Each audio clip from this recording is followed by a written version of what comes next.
Bon après-midi. Merci d'être là. Merci chaleureusement d'avoir accepté cette invitation. Mon nom est Catherine Lunardi. Je suis la PDG et fondatrice de GENAIZ. So thank you everyone for joining today. My name is Catherine Lunardi. I'm the CEO of GENAIZ.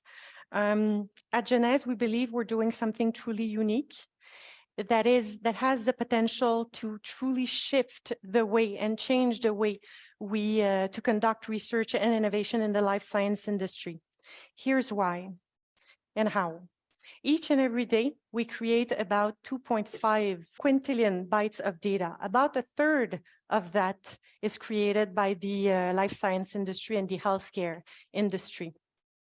That's right. Some 30% of the world's data is generated by the healthcare industry. By 2025, the compounded annual growth rate of this industry is estimated to reach 36%. That's astonishing. That's 6% more than manufacturing, 10% more than financial services, and 11% more than media and entertainment. These are huge, huge numbers. But despite all this, and sadly, researchers, experts, decision makers, and professionals within the life science industry still need to wade in that data, trying to manually make sense of this data, mine this data, hoping to derive the necessary conclusions and knowledge they're looking for.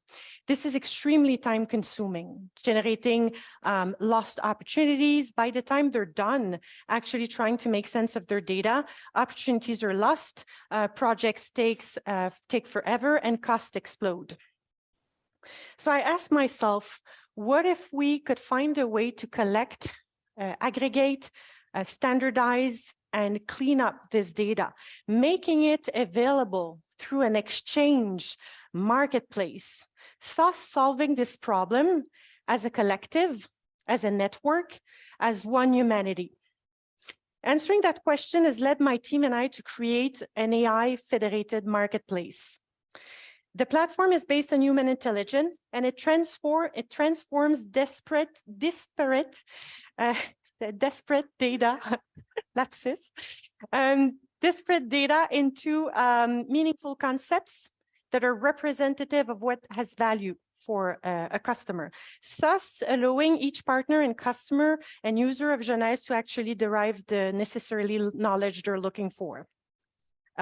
This way we could accelerate the innovation within life science and make sense of the data. Let me show you how it works. To know which drug to develop or how to be more effective in providing care in a cost and time-efficient way depends on how we get insights from data. However, it is a daunting challenge. There are privacy and regulatory compliance concerns, and data is often unstructured, overly complex, and not standardized. GENAIZ is a leading federated marketplace and community for the life sciences industry. How does it work? Each member with their own private instance, their own house in the cloud, can run their own third-party AI solutions to get relevant insights based on their unique challenge. Beyond saving by automating tasks with an AI solution, members can sell their data, algorithms, or insights in our marketplace. All private, public, and member-shared life sciences data is consolidated in one central place, making it more convenient. Members choose their privacy settings. Regulatory compliance and data protection are the priority at GENAIZ. No need to standardize data. Our GENAIZ brain identifies similarities, so you can run the AI solutions with any data sets, making it accessible to anyone. By running AI solutions, the GENAIZ brain learns and can reapply these learnings to be more efficient over time when running new AI solutions without sharing any private information. The more members join, the more the community benefits. Used by top pharma companies, AI developers, and academics around the world, join the GENAIZ marketplace to bring your ideas to life. Make our community your community. So since the platform launched in 2020, we have worked on several use cases, several algorithm product categories. We've worked to support the clinical trials and the quality review by exception, providing algorithm to ensure quality within the manufacturing processes, for instance. For the first use case, we were able to speed up the process from data acquisition to final report generation for clinical trial by 80%. And in terms of the quality review by exception product category, we were able to help the customers save 50% of their cost related to quality control and assurance within that pharmaceutical company.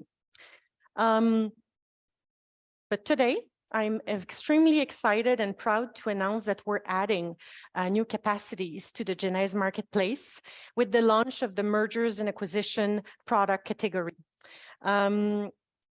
As we did for clinical trials and quality review by exception, the goal of this product category is to facilitate and simplify due diligence while ensuring thoroughness and the utmost quality. When acquiring a company in pharma, identifying all relevant documentation and intellectual property can take time. It takes anywhere from 6 months to several years. In fact, there is so much data, acquiring companies are often incapable of completing full and robust due diligence. All too often, employees find references to documents they do not have, post-acquisition, exposing the acquiring entity to costly fines from regulatory bodies, or to even miss being the first to market. But thanks to GENAIZ's reference-checking AI, RefAI, you can now spend less time on tedious due diligence and have more time accelerating innovation. Our AI processes more than 13,000 words per minute in hundreds of thousands of documents and reduces due diligence time for identifying documents that are referenced but not in your possession by 70%. Identifying missing files being reduced from months to days result in substantial labor cost savings. Even better, it is twice as accurate as a conventional manual approach. By setting up a connector to access files, no document is stored in GENAIZ, making the whole process secure and safe. RefAI is used by top pharma companies around the world. Join the GENAIZ marketplace today and get access to RefAI. Make our community your community. So that's it for the product launch. We'll move to the demo.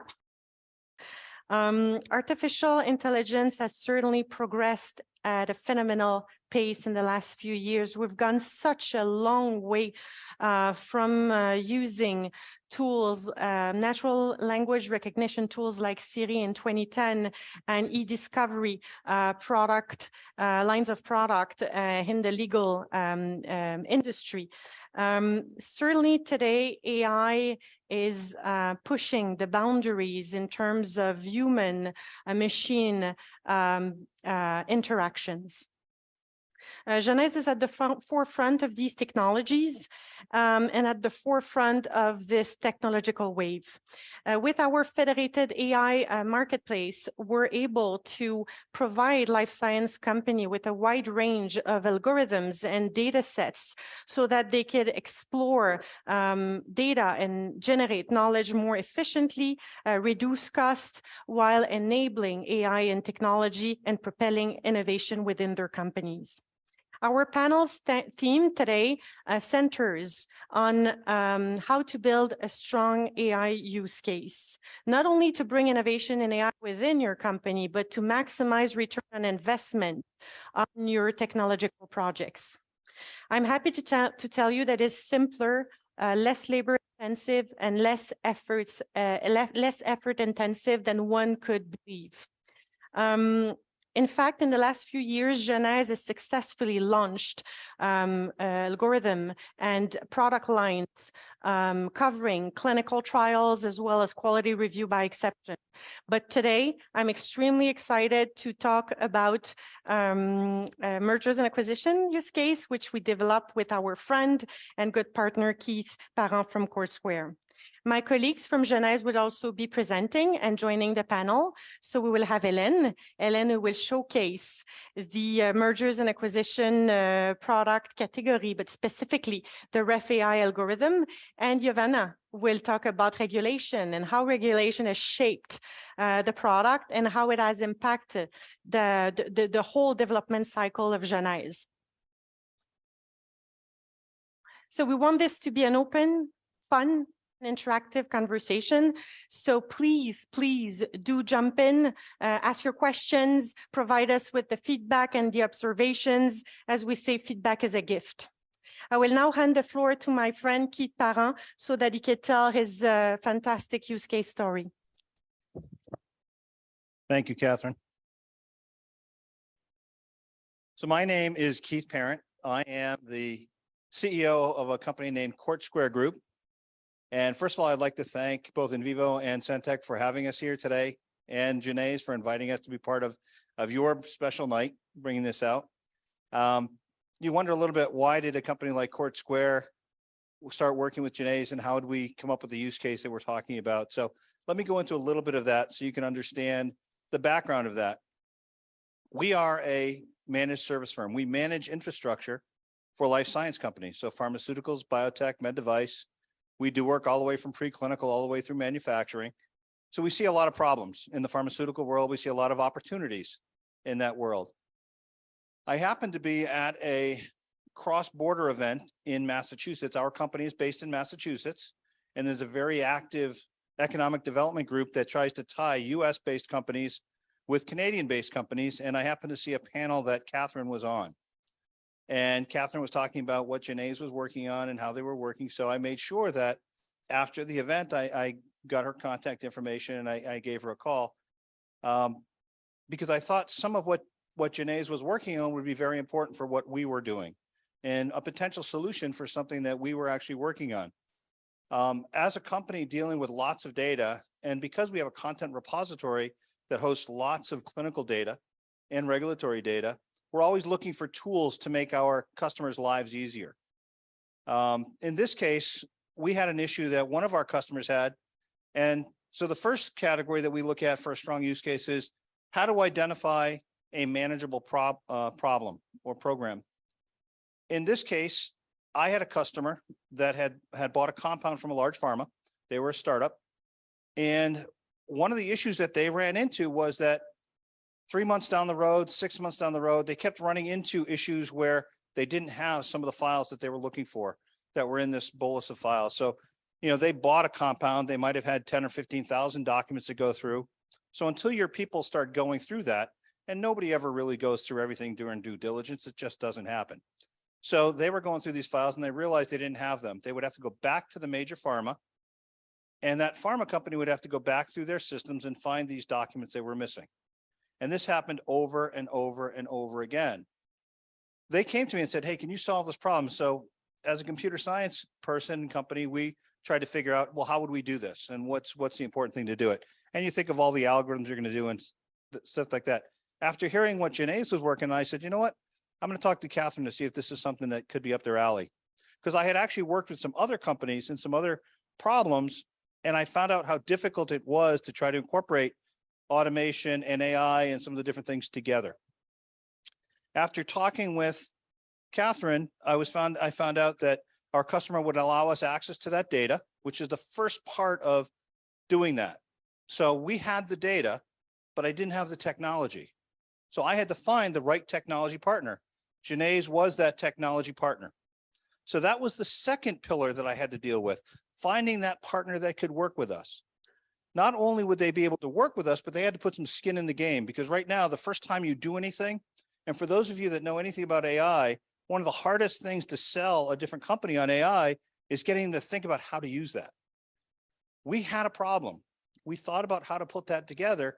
We now had the data and we had the technology partner to work with. The goal was then to go back and do something. So we had the initial data set from that first customer.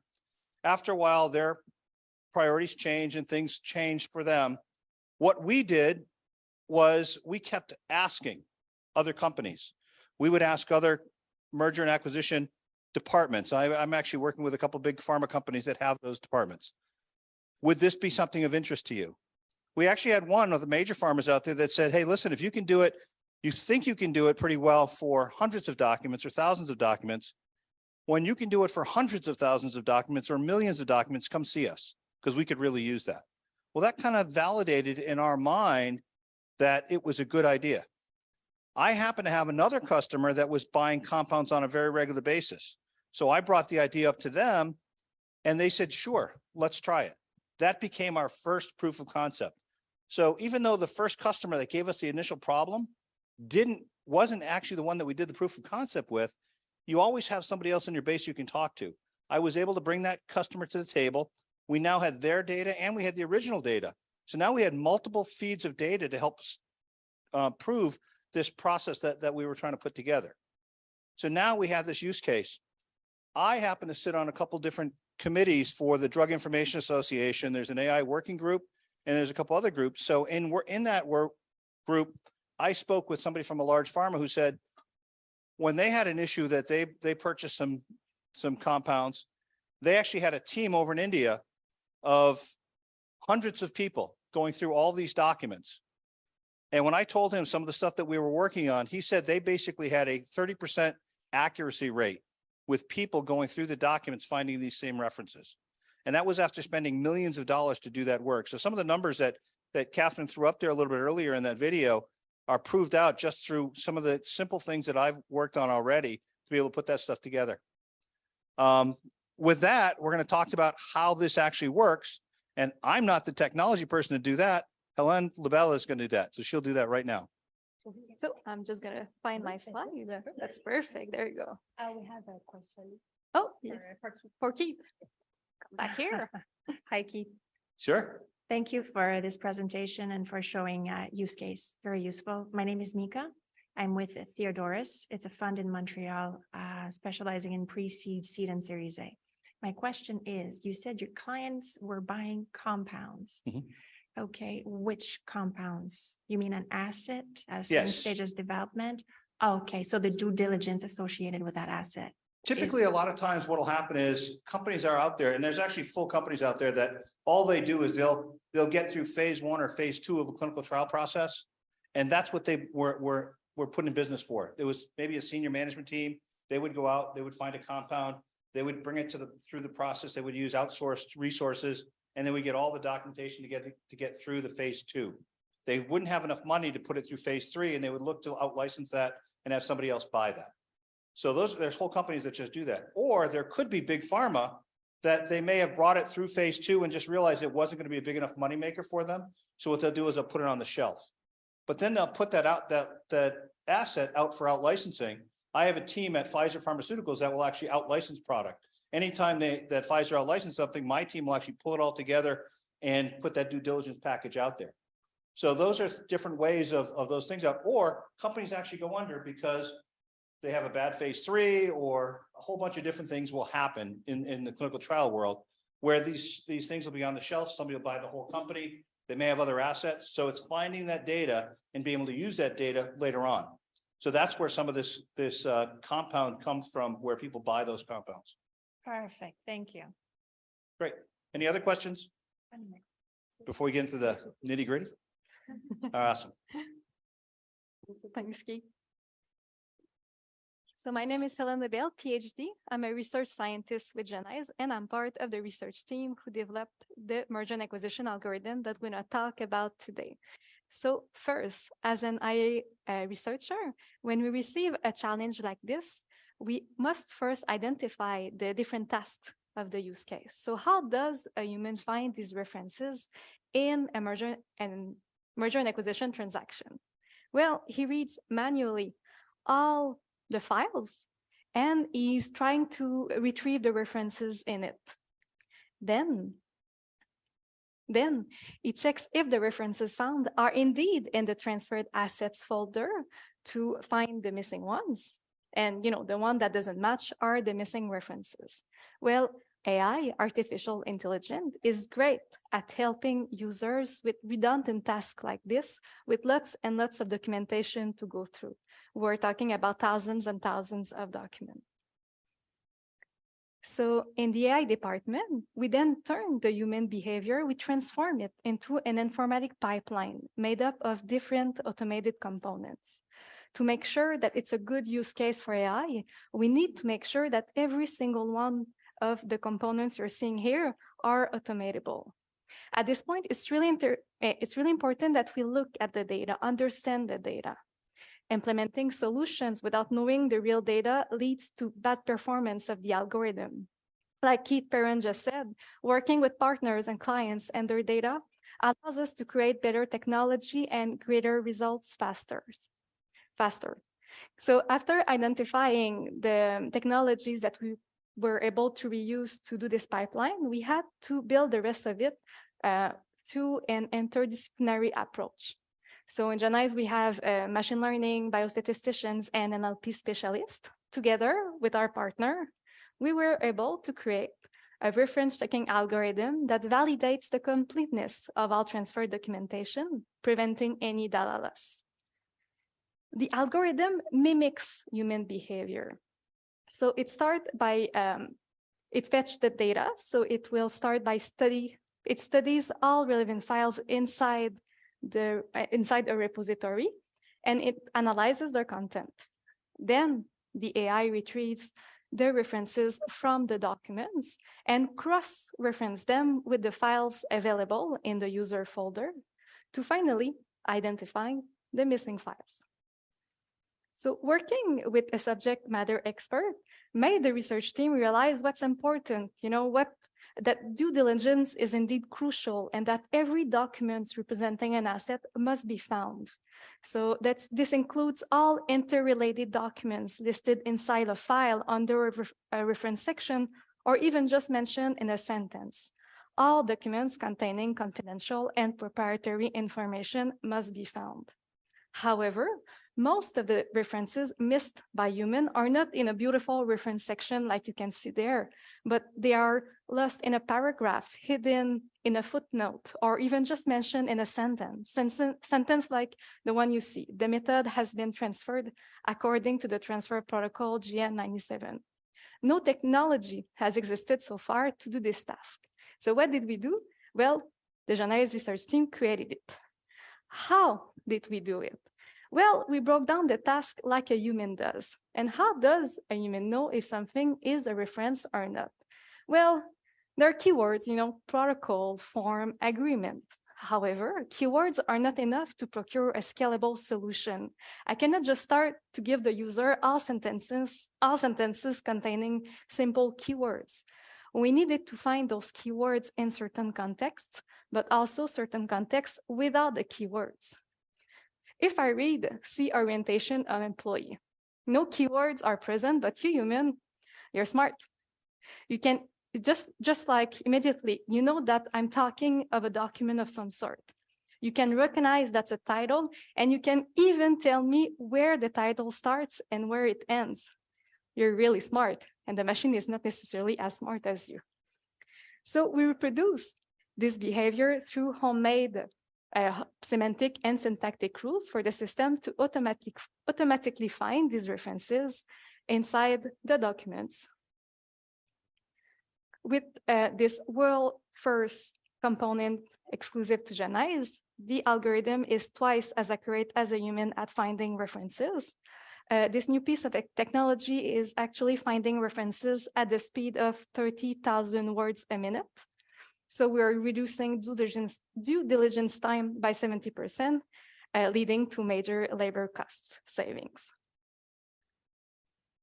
So once this component was finalized, the merger and acquisition algorithm was completed. So all the research, all the pipelines, all the code that we have written was now implemented inside GENAIZ platform to be done in only 3 clicks, 2 of them being copy-paste. So I'm going to show you a small video. So once everything is done from a research point of view, we needed to make it friendly from a user perspective.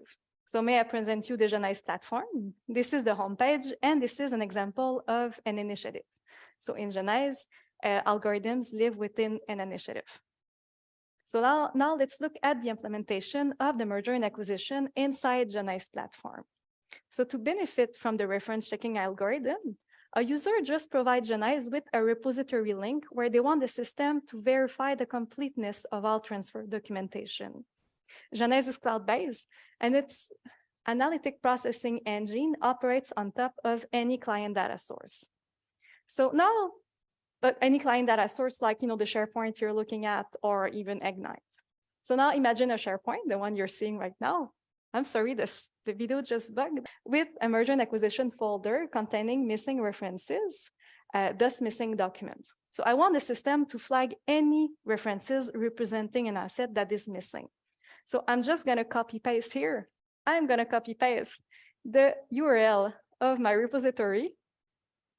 And this is the third click I was talking about.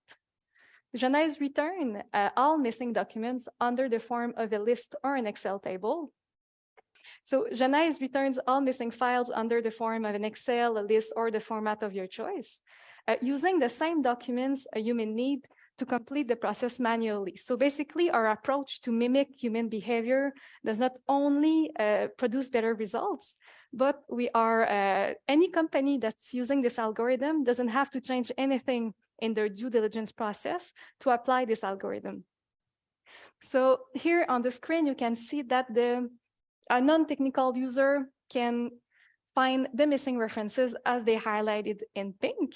Both the title and the ID are displayed if available. So for example, if we found in a sentence a certain ID that we don't know about, well, the system's going to return it. Sometimes it's next to a title, so the title is also going to be displayed. And just under it, under the pink line, you'll see the documents that refer to the missing document. So for example, for the first one, SOP QA 007 is missing because it's in pink, and 3 other documents refer to the first one. So you know that 3 other documents refer to the missing documents. So we are reaching an accuracy right now between 60% and 70%, reducing due diligence time by 70%. So this beautiful, gorgeous merger and acquisition algorithm is just one example of the algorithms inside the GENAIZ marketplace.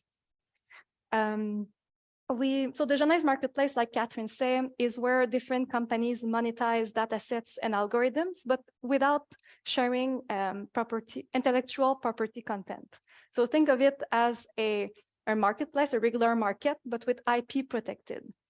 Any users from GENAIZ can rent or buy access to third-party algorithms to run on their own data, and any third parties can put their algorithms to sell or to rent at the price they want. So in our catalog right now, we have the merger and acquisition algorithm that is now named RefAI. We also have clinical trials algorithms to solve bioinformatic big data problems.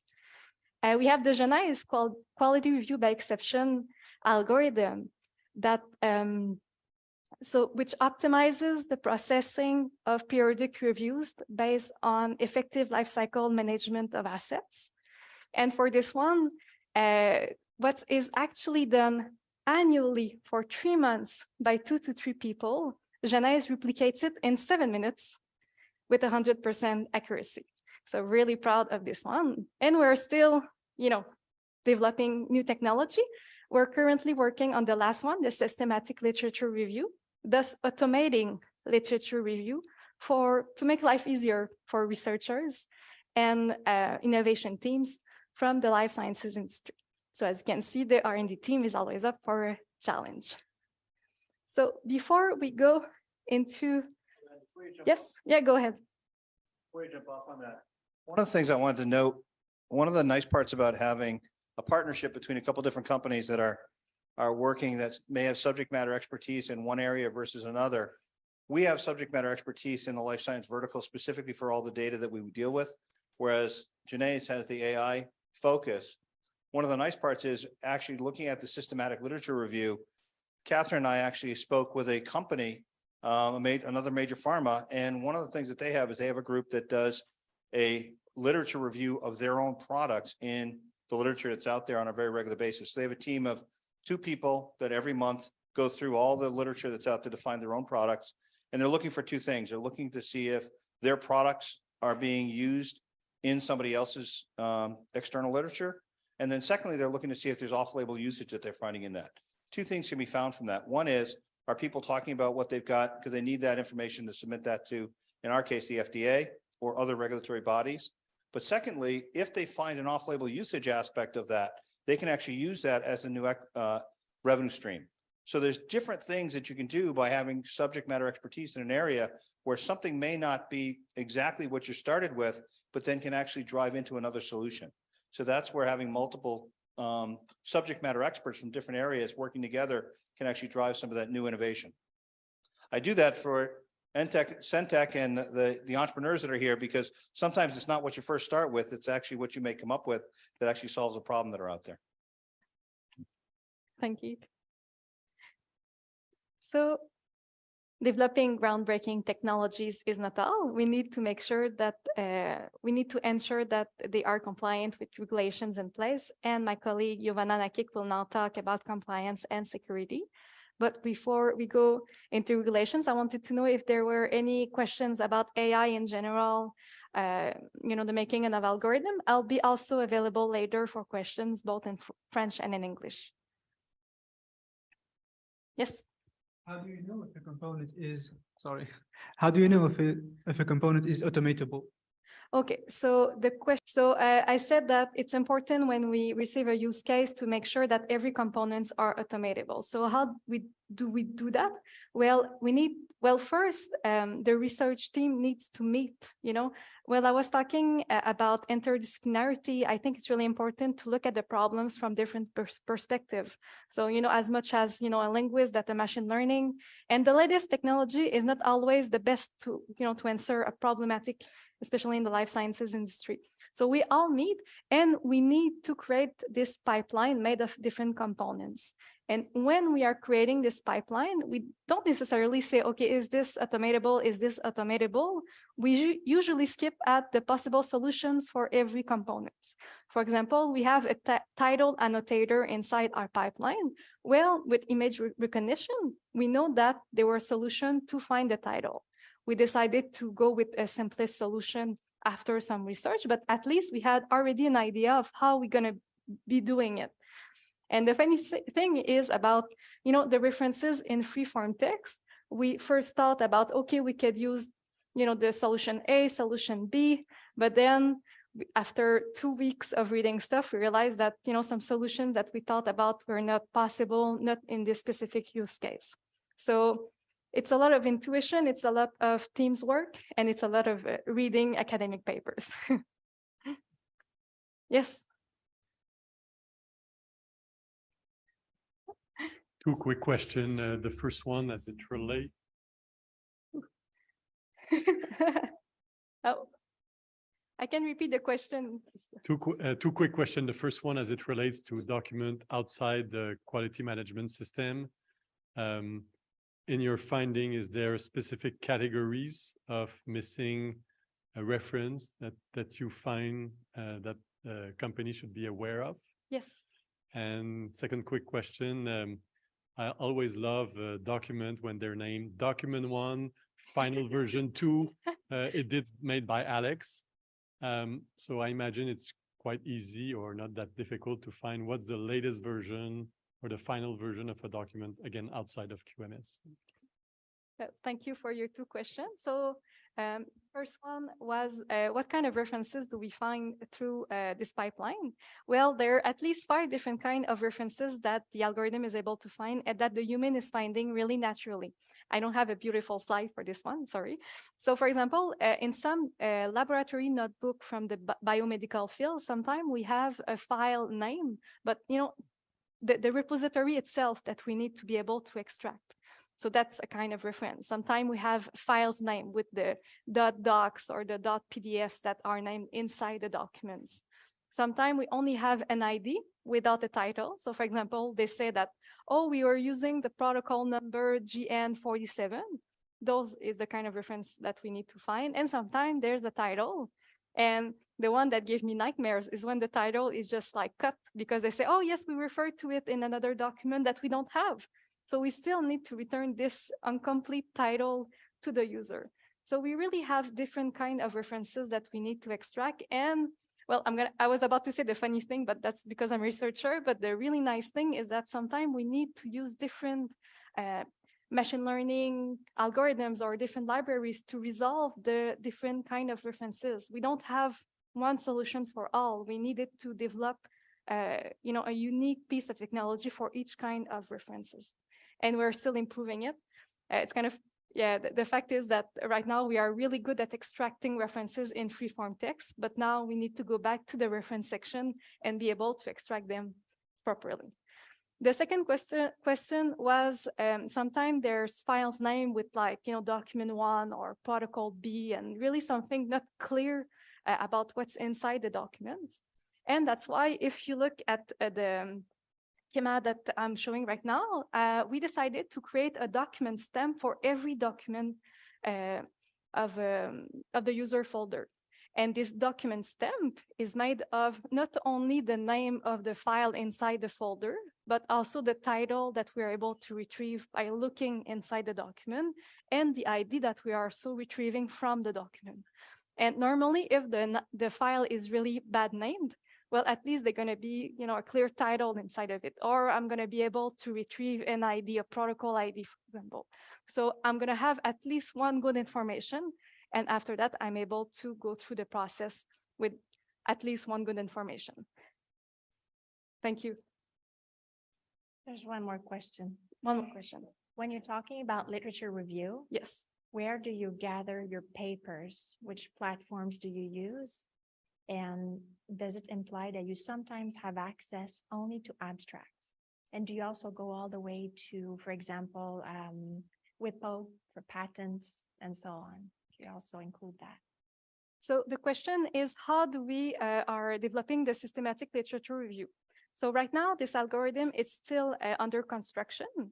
The frustration that we receive from researchers is that there's a lot of different research platforms where they need the information to get through. So for example, PubMed, Google, Google Patents. And it's really frustrating because they have to do the literature review in every one of those platforms. And then, they are just using keywords, and keywords are often not precise enough to get the information they want. So for this one, and I'm not working on this specific algorithm right now, but my team is trying to develop a unique search engine where every sources, external and internal sources are going to be centralized, and where you're going to be able to put, only a document. Can you imagine just put a document and say, please, I want everything that looks like the document I just put, or a paragraph, or, a really complex query. So right now we're trying to develop that, and it's just that something that you cannot just do with the typical search engine. But we are not yet there. Like, we're still working on how to create that. But so far we have 3 different prototypes. So image to text, text to text, and image to image. So basically you can even just put an image of a cell and you retrieve really similar cell. So we have 3 prototypes, and we are turning it right now into the algorithm. That's going to be the next one in our catalog. Does it answer your question? It does. It makes me also understand that you would have access to abstracts only, obviously. But it's the same as you mentioned, PubMed and so on. When you run a search, you only have access to the abstracts. So there's a lot of AI right now that only studies the abstract of a document, but we are reaching for something bigger. So the results are not always in the abstract. The images are not in the abstract. We really want to get as big as we want, the data. But at some point, it's going to be a question of access. And that's why, the GENAIZ marketplace is all about the community. So please help innovate, join the community and innovate faster through better access to different sources. Okay. Do you want to jump in, Catherine? Yes, go ahead. Because the GENAIZ the GENAIZ marketplace presents members with the ability to actually ingest and normalize data. without actually storing the raw data, but actually representing conceptually or creating an awareness of these concepts, it will create as much exclusive content that will only be found on the GENAIZ marketplace, which content will be searchable, and which content will be disclosed only if the owner of the content actually agrees to release the data. So this will be joined with the different sources that Hélène explained and mentioned. Thank you. This makes sense. It's a way, way, way better research game. Way, way, way better. Thank you. Any other questions? No? Oh. Sure. Yeah, so how did you measure this 100% accuracy or performance? So for the quality review by exception, so again, what is done during 3 months by 2-3 people, we present our results and we replicate it in 7 minutes. So for this, we work with really specific data from a client. And every time we do a POC, a POC, a proof of concept, or every time we have a problem to solve, a challenge to solve, we need to be able to measure the performance of the algorithm, to measure the success. And we always meet with the client of the partner to know if something is successful or not. So for this specific use case, the data set was already done, was already made by the client. So the client knew what was the result expected. So when we're able to give them what the algorithm was created, it was created actually the 100% that they reached with the people that were working on it. So that's how we reached the 100% accuracy on this one. And it's always good to have like we call it a golden data set in AI. So it's always good to have something that you can compare your algorithm with. For the merger and acquisition algorithm, we had to build manually the data set. So it took one person 50 hours to create the data set. And then GENAIZ did the same work and even like keep it, twice as good as the human before, did it in 40 minutes. So we went through 50 hours to 40 minutes for this one, and the quality review by exception, it's even less. But between you and I, there's no free-form text inside this algorithm. So it's mostly, tables and cells. And well, everybody in the AI know that NLP is the hardest to get through the technology. Thank you for your question. So I'm going to leave the floor to Jovana Nakik, who's going to talk about regulation. So given the potential sensitivity of our customers' data processed by the platform for competitive or privacy reasons, it becomes for us a clear business requirement, and we work towards having answers for our customers on this. So combining experience and expertise of our multidisciplinary teams, we integrated compliance through our quality systems at software, platform, infrastructure, and service levels. So GENAIZ software has been designed based on best practices and most innovative technologies. Our team of specialists are always following the latest standards and trends in regulation for data traceability. Let's say, for example, GAMP guidelines for data integrity and privacy, for example, 21 CFR Part 11, GDPR and its equivalents in Canada and Quebec, and also including everything related to AI in the life sciences, for say the legislative framework around Bill C-27 for artificial intelligence and data privacy. So in order to protect our customers' data in touch with the GENAIZ platform, a number of built-in security features have been integrated in the software, for example, access control and segregation of duties. The GENAIZ platform itself, the proposal consists of a SaaS offering, including third-party add-ons, as explained by the marketplace presented by Hélène, and support from our team.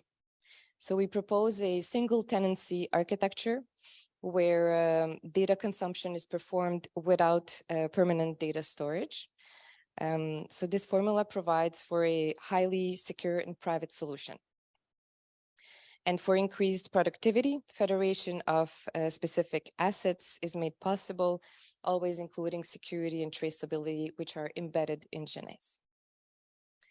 In terms of infrastructure, well, GENAIZ infrastructure is provided by GCP, leading cloud service provider for secure environment hosting, and in combination with RegDocs from Court Square, there's an added layer of security infrastructure-wise.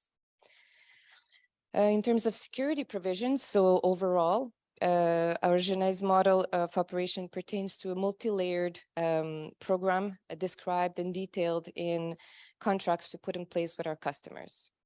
So as a service provider coming with the platform, we also follow a number of internal processes and policies to ensure the quality of our team services are always at standard, such as access and incident management for say. This is also the case with our external collaborators who are subject to qualification process, implying some verification activities to ensure that the external content we put in GENAIZ through the marketplace respond to our internal GENAIZ standards and the regulatory environment we worked in. So this is for the compliance and security. Are there any questions before I hand the mic to Catherine for the closing word? Yes. Thank you. So what do you do exactly with the client data? How do you manage it? So what do we do exactly with the client data? Well, we never, and we need to ingest it, but we never know of the data. Like it's kind of complicated because of the privacy concerns.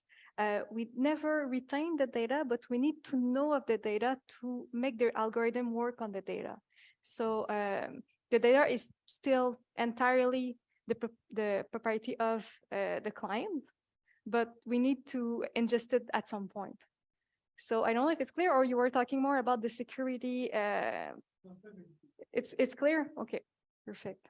I don't know if anyone wants to jump in to just complete my answer, or... Well, if I may add, so we had a very tough time with all the requirements. So we went in Europe, we went in the United States, and we tried to figure out how we could build this infrastructure where we wouldn't delocalize the data.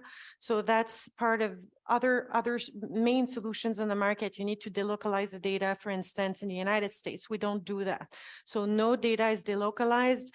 We create an instance and we create that awareness of the data, but we purge all the data that's not, I would say, this way GDPR compliant. We only keep metadata on the cloud. The rest remains on the customer's own on-premise infrastructure, which allows us to understand that the data is there.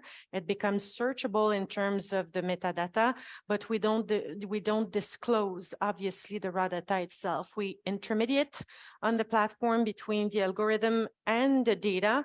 It's done locally, and then we federate the algorithm so that this big brain that Giovanna mentioned or Hélène mentioned keeps growing, but with everything being handled locally on the specific customer's instance. So that's the way we found. That's the only solution we found to address all these requirements in terms of data security and privacy, and that's something that's really unique to the GENAIZ platform. And for the Court Square platform, we actually will work with our clients and host that data within our RegDocs environment, which is a regulated content repository. It's actually in our audit-ready compliant cloud, and we typically are on a lot of the approved vendor lists for many major pharma, and they'll audit us like crazy before we do that. So we actually may have some of that data within our own environment prior to working with GENAIZ. So they'll pull it right out of our own environment. Okay, so thank you so much all for your participation. Now you have a better idea of the potential of AI opening up for the life science industry, and specifically how you could leverage GENAIZ to answer your different requirements. We want to continue this conversation. For those who are joining us remotely, please use the B2Go platform to reach out to any of us. Any question, feedback is super welcome. And for those of us who are joining us in person, just poke us on tap on our shoulder, and we always love to have feedback and engaging conversation with partners and customers. So thank you all. Enjoy the evening and have fun.